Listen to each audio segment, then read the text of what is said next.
The security footage showed a silent woman seated on the edge of a luxury hotel bed, surrounded by three men speaking a language no one in the hotel staff could identify. She never looked up, never spoke, and when authorities arrived, she didn't resist, but she didn't explain either. She simply let them drag her out, her face eerily calm, her name a mystery.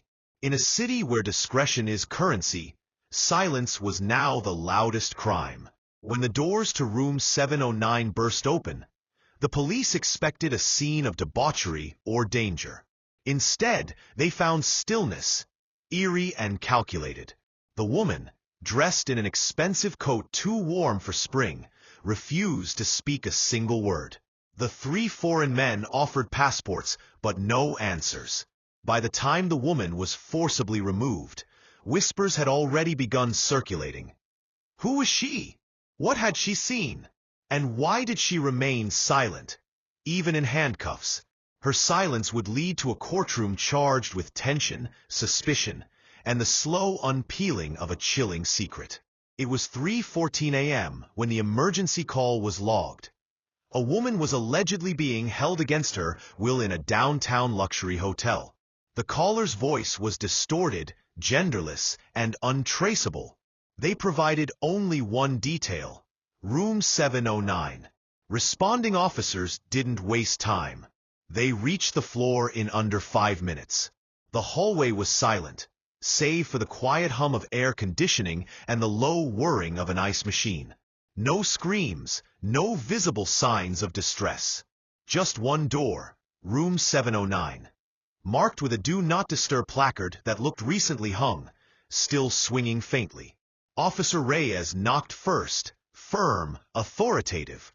No response. A second knock. Nothing. It was only after the third knock, followed by a hotel staff member's override key, that the door opened. What they found inside didn't match the urgency of the tip. No signs of violence, no struggle. The suite was dimly lit. One of the three men stood near the minibar, sipping water. Another sat by the window, staring out. The third man was pacing, his phone off and lying on the table as if he'd just been interrupted mid-call. And there she was. The woman sat at the edge of the bed, motionless, dressed in a long beige trench coat over what appeared to be an evening dress. She looked freshly groomed, her hair meticulously styled, makeup flawless. Her bare feet touched the carpet, but her posture was rigid, spine straight, hands folded tightly in her lap. Her eyes met no one's. Officer Reyes approached and spoke directly to her. "Ma'am, are you all right? Can you tell me your name?" No answer. He tried again, softer this time. "Are you in danger? Blink twice if you need help."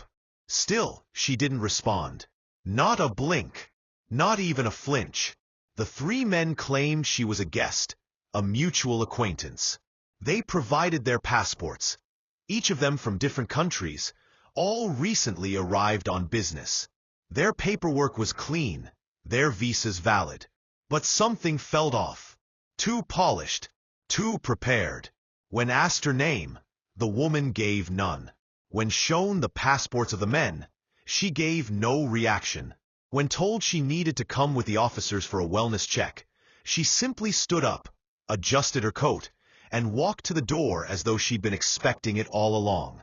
Hotel security footage later confirmed something unsettling. The woman had not entered the hotel at the same time as the men.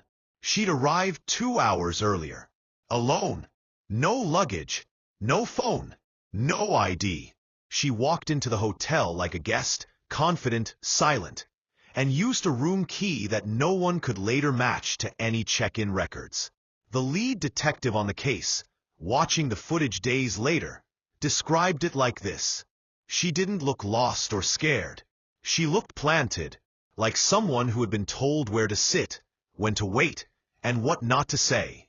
As the woman was escorted out of the hotel, the staff observed from the hallway, their expressions a mixture of curiosity and discomfort. One concierge later testified in court. She wasn't struggling. She wasn't resisting. But something about her eyes, they weren't empty. They were calculating. At the precinct, her silence persisted. No fingerprints in any database.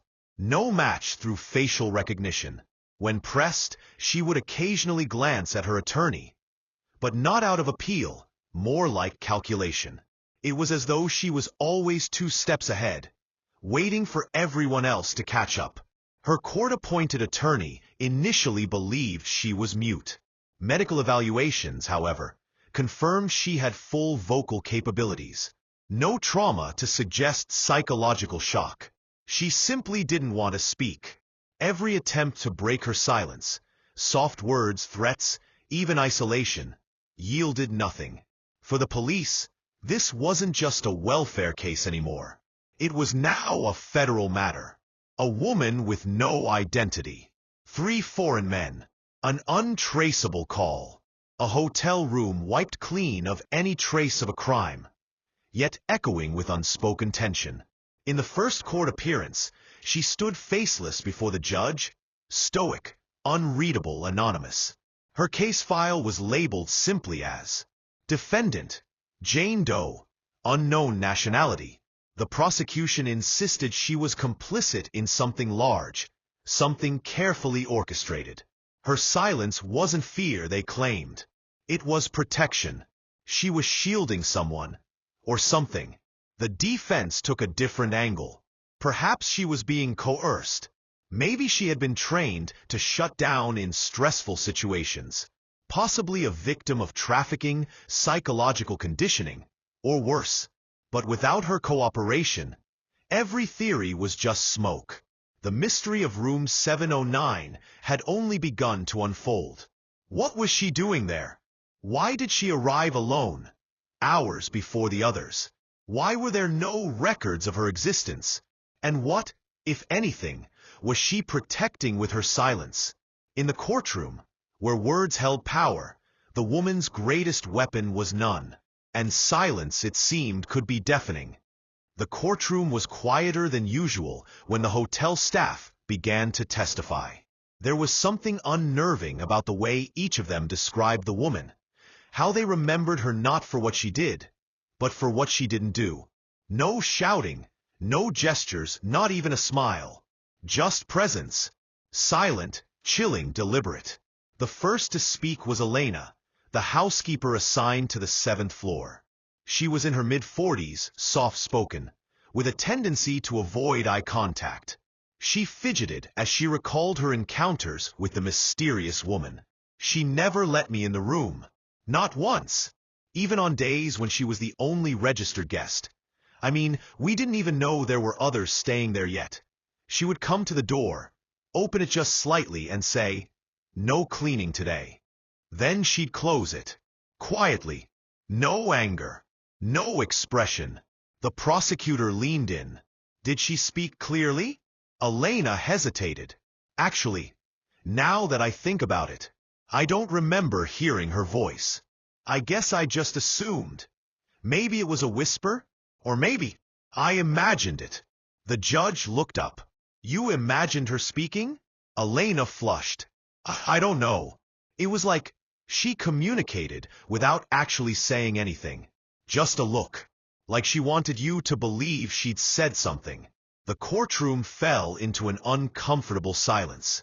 The idea that someone could manipulate a moment so fully without a single sound added another eerie layer to the growing mystery. Next came Patrick, the bellhop who had manned the late shift during the week of the incident. He recounted an event from the night before the arrest. I saw her around 2 a.m. walking the hallway. She was barefoot, wearing that same coat. Room 709 was closed. Lights off inside. She just walked slowly, back and forth, like she was waiting for something. Or someone. Did she speak to you? Asked the defense attorney. No, sir. I said evening, ma'am. And she stopped walking. Just stood there. Looked at me. No emotion, no response. Then turned around and kept walking. I remember feeling cold. Like something wasn't right. I've worked there 7 years. That night, that hallway felt haunted. The jurors shifted uncomfortably. Then came the concierge, Marcus, a tall, composed man with a sharp memory for details. He had been working the front desk when the 3 foreign men checked in under a corporate reservation. 3 separate IDs, all valid, all clean. But what caught his attention was how later that night, a woman entered the hotel through the staff entrance, not the main lobby. She knew the security code, he explained. That keypad's hidden behind the laundry chute door. Only staff use it. She didn't hesitate. Walked in like she belonged. This revelation caused a ripple through the courtroom. The prosecution seized the moment. Could any guest have possibly known that code? No. It changes weekly. Only management and night staff have access. I didn't recognize her, and there's no record of any staff member letting her in. The defense objected to speculation, but the implication was clear. The woman hadn't just wandered into that hotel. She had planned it. A security supervisor was called next. He played a 90-second clip from one of the hallway cameras. The black and white footage showed the woman standing in front of room 709, hands clasped behind her back. Her face was unreadable. She knocked once, waited, knocked again. Then slowly, the door opened and she walked inside. It was 10:42 p.m. At no point did any of the 3 men appear in the hallway. The prosecution emphasized the detail. There is no footage of them entering. No footage of them leaving. No one knows how they got in or out. But the woman? She walked in like she had a key, a code, and a purpose. The judge asked a pointed question. Were there any other reports of disturbances on that floor? The security supervisor nodded. 2. One guest reported hearing, arguing in a strange language, around 11:30 p.m.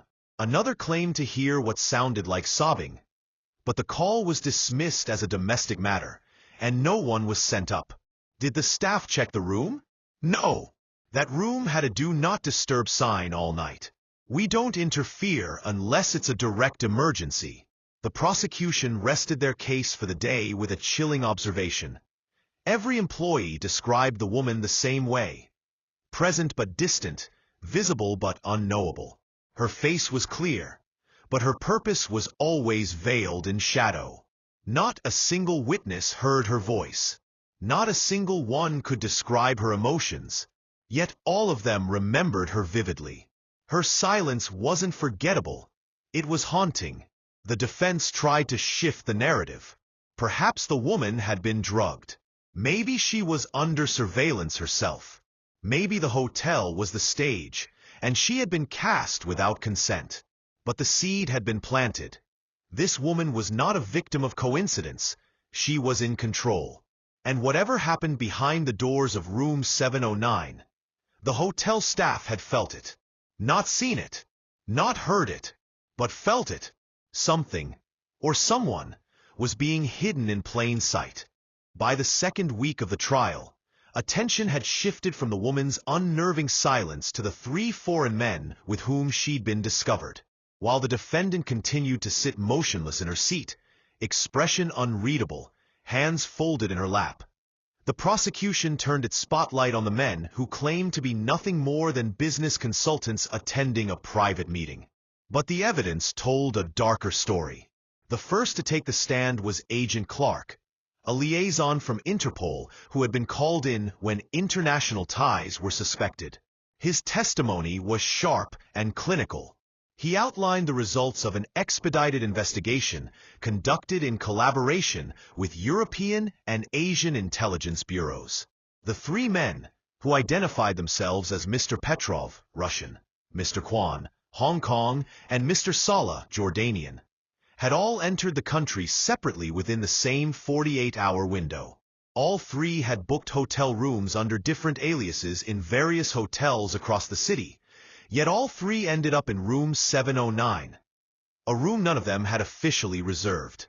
Agent Clark held up a report. Mr. Petrov's true identity is not the one listed on his visa. Facial recognition confirms he has ties to an organization dismantled 2 years ago in Eastern Europe, for trafficking military-grade surveillance software. Mr. Kwan, under another name, was detained in Singapore for suspected crypto laundering. No charges stuck. Mr. Saleh's passport shows travel to over 12 countries in the last 6 months, many of them flagged for arms trade negotiations. The jury sat still, tension crackling in the courtroom. The prosecution pushed further, revealing that all 3 men had devices seized from room 709. Encrypted laptops, burner phones, and a secure Wi-Fi router that was not issued by the hotel. A tech forensics expert confirmed that at least 2 of the laptops had been remotely wiped within 30 minutes of the arrest. The judge leaned forward. "You're saying data was erased while they were in police custody?" "Yes, Your Honor," the analyst confirmed. The wipe occurred between the time of the woman's arrest and the time the evidence was placed in our secure unit. Whoever controlled those devices did so from the outside. A chilling implication hung in the air. Someone powerful was watching, possibly protecting them. Or worse, using the woman as a piece on a much larger board. The defense attempted to sow doubt, suggesting the men were being scapegoated. They had valid paperwork. They cooperated with law enforcement. You're drawing lines between unrelated events based on suspicion and timing. But the prosecution wasn't finished. They introduced evidence showing a payment trail, several crypto transactions that linked an offshore account to a holding company in Belize. That holding company was tied to a shell entity that had, 2 weeks prior, wired funds directly to the hotel. The recipient, a cash deposit marked for discreet services and privacy compliance. The shell company had only one listed contact, a generic email address. But the IP address used to create that account had a single digital fingerprint that matched a device used in room 709. The courtroom murmured. The web was growing. And still, the woman said nothing. At this point, the media frenzy outside the courthouse reached a fever pitch. Reporters speculated. Was she a courier? An asset? A whistleblower gone rogue? The idea that 3 internationally connected men, each with their own aliases and shadowy pasts, just happened to converge with a nameless woman in a hotel room seemed far beyond coincidence. But there was one more reveal, one that silenced even the most skeptical juror. Agent Clark returned to the stand with a sealed envelope. It contained a partial transcript of a conversation pulled from the hotel's private conference room surveillance logs. The audio quality was poor, choppy, fragmented. But one phrase stood out.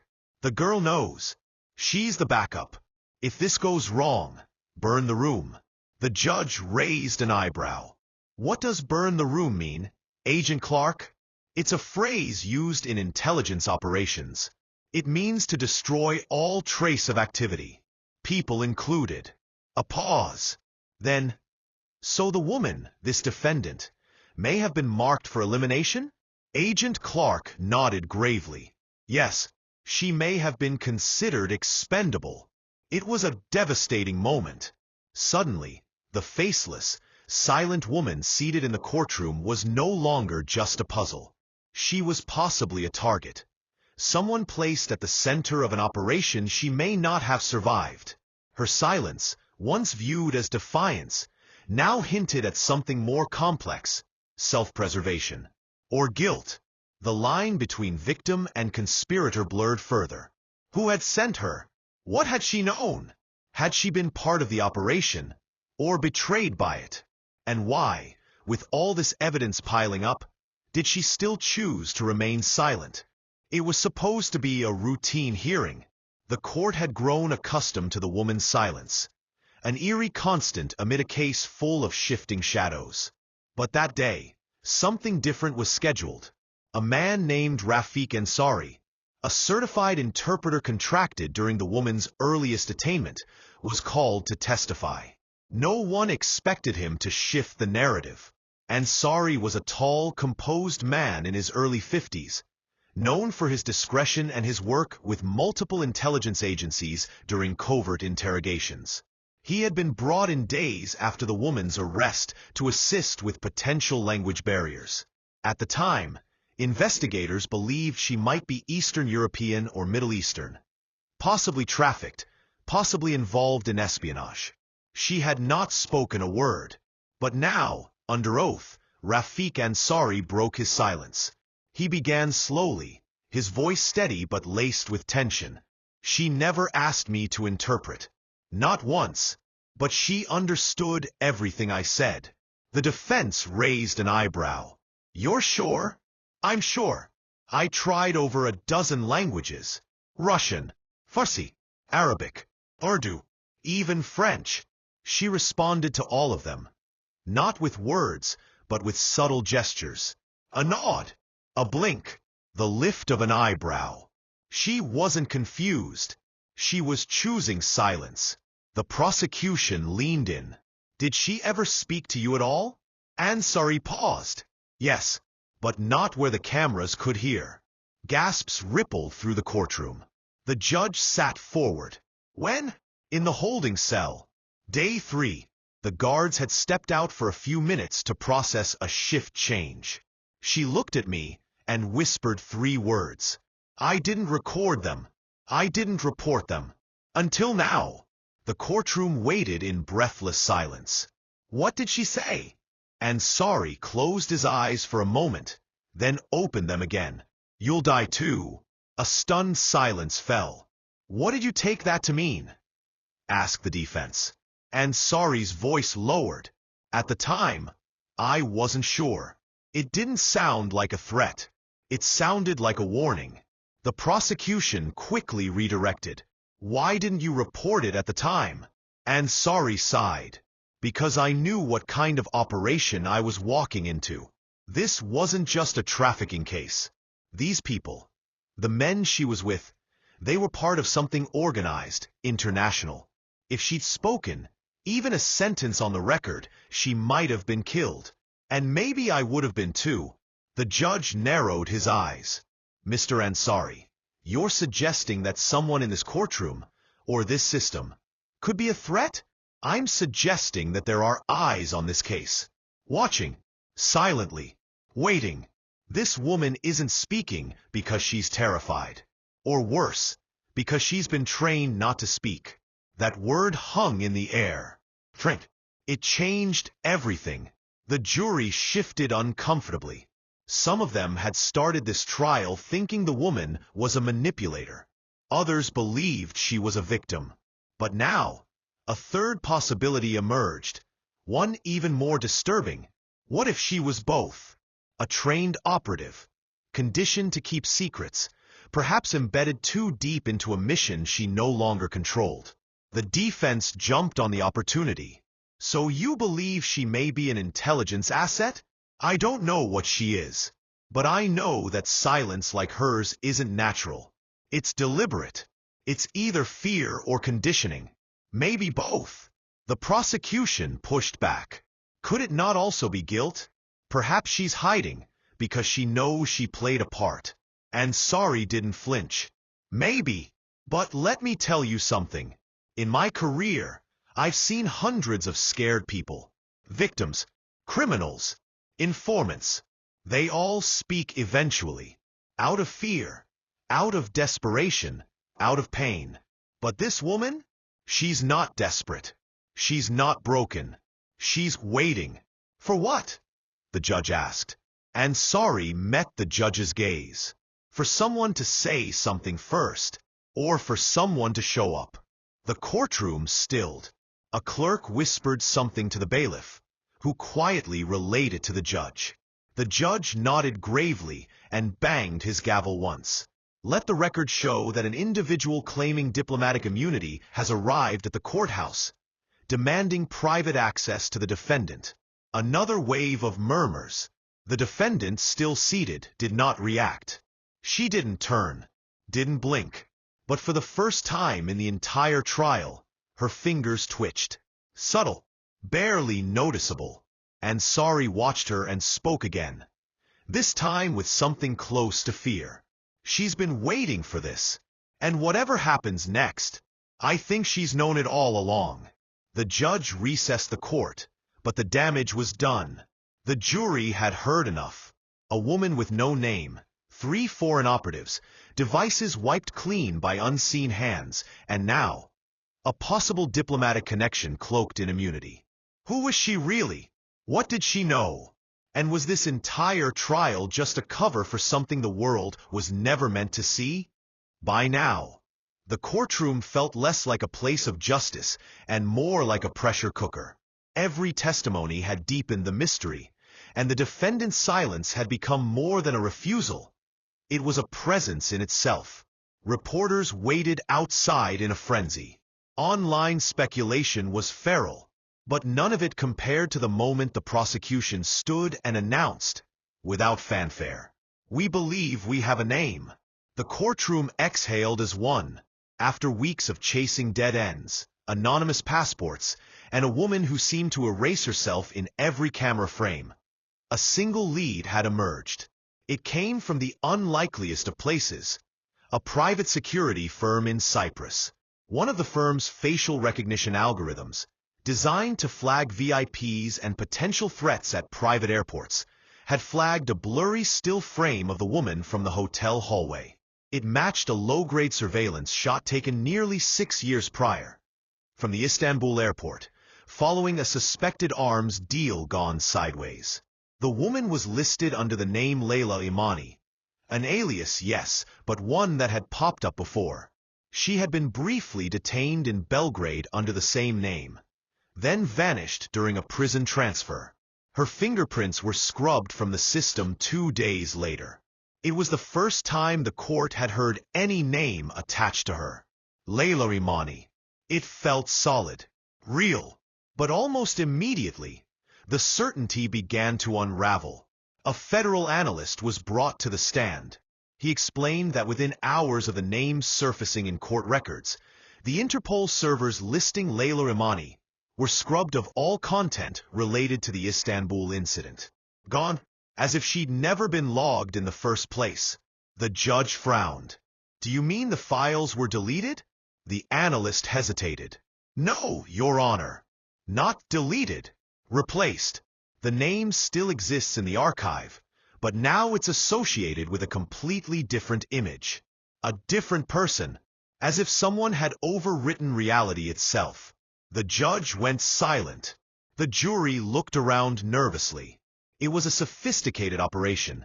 Too clean, too fast, and too well-timed. The name had surfaced for less than 6 hours before every digital trail was contaminated. Even journalists digging into the name found inconsistencies. Age discrepancies, mismatched biometric data, photos replaced with stock images. Someone had pulled a lever. And high up, the defense seized the chaos. "Your Honor, this confirms what we've argued all along. My client is being used. She's the scapegoat for something larger. She has no formal identity because those in power don't want her to have one." But the prosecution fired back with an unsettling question. What if the name was never real? What if Leyla Imani was just another shell? One of many she's worn. What if she's not being silenced by someone else, but choosing to disappear herself? The possibility unsettled even the judge. Just then, an unexpected event unfolded. A man in a gray coat appeared in the public gallery. He sat alone, 3rd row. No notes, no phone, nothing but a neutral gaze fixed on the defendant. The bailiff moved to question him, but paused. The woman, for the first time since the trial began, turned her head, just slightly, and looked directly at the man. No one else. Not the judge. Not her counsel. Just him. The man nodded once, then stood, then walked out. No one followed. The courtroom was still reeling when the prosecution brought forward one last piece of evidence. A sealed passport, found tucked in a false panel inside the lining of the woman's trench coat. The document had no stamps, no visa history, and no country affiliation. Just a name. Carreras. No surname. No middle name. The photo matched the woman perfectly. But here's the twist. The passport didn't register under any nation's official issuance database. Not a forgery. Not a duplicate. Something else. The passport itself shouldn't exist. The judge ordered an emergency forensics analysis. Results came back within 48 hours. The chip inside the passport contained biometric data, yes, but encrypted in a format unknown to the UN Identification Bureau.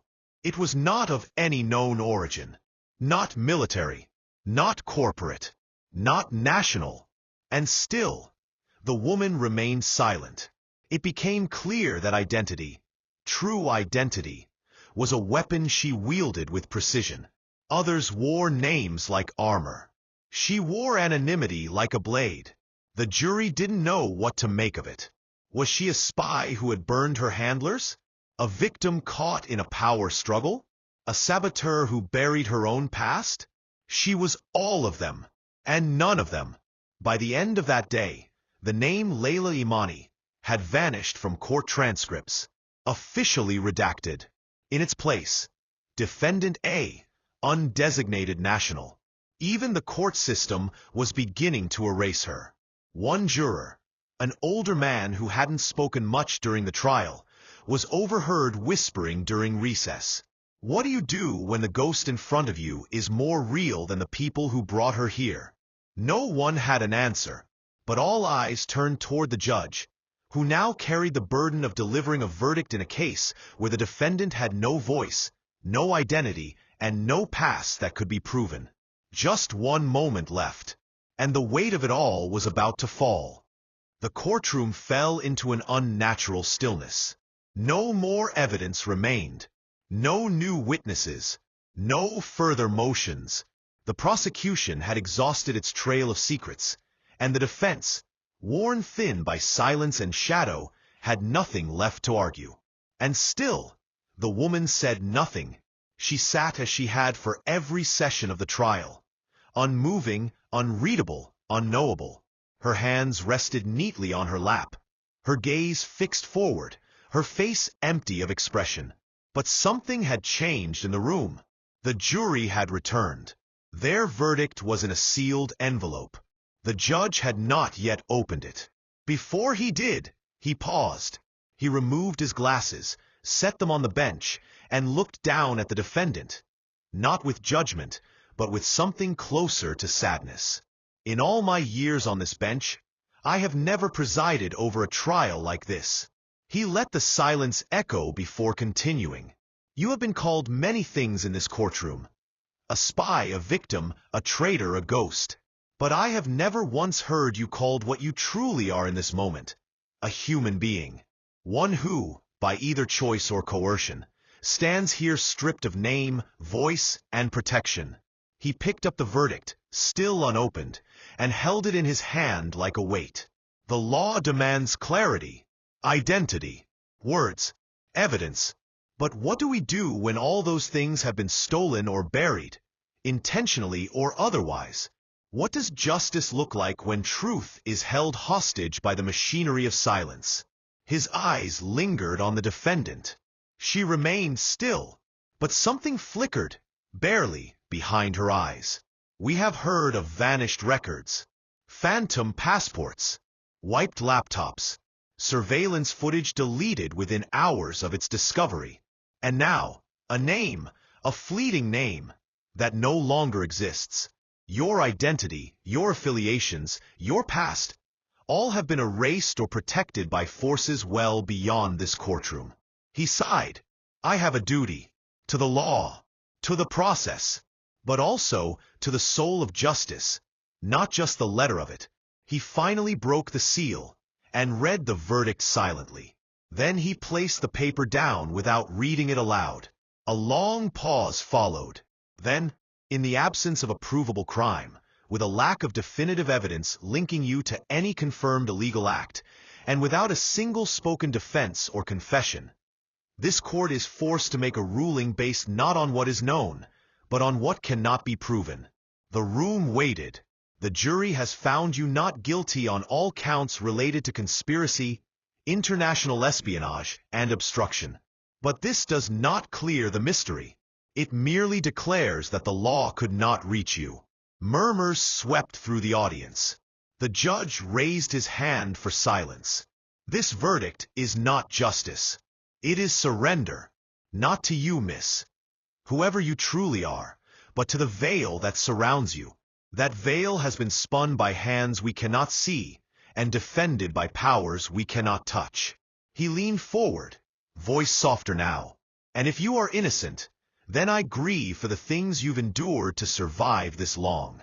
But if you are not, then I fear for the world in which people like you can walk away untouched. A beat. Then he addressed the bailiff. Release the defendant. The woman stood. No cuffs, no shackles. She moved with quiet precision, as though her path had always been known. She paused at the exit, turned just slightly, and for the first time since her arrest, she looked directly at the judge. A moment passed, and then, just before she stepped through the door, she smiled. Not wide, not triumphant, just enough to suggest something chilling. Not gratitude, but confirmation. And then she was gone. No name, no country, no case file. Only the memory of a courtroom that had come face to face with a ghost and let her walk free.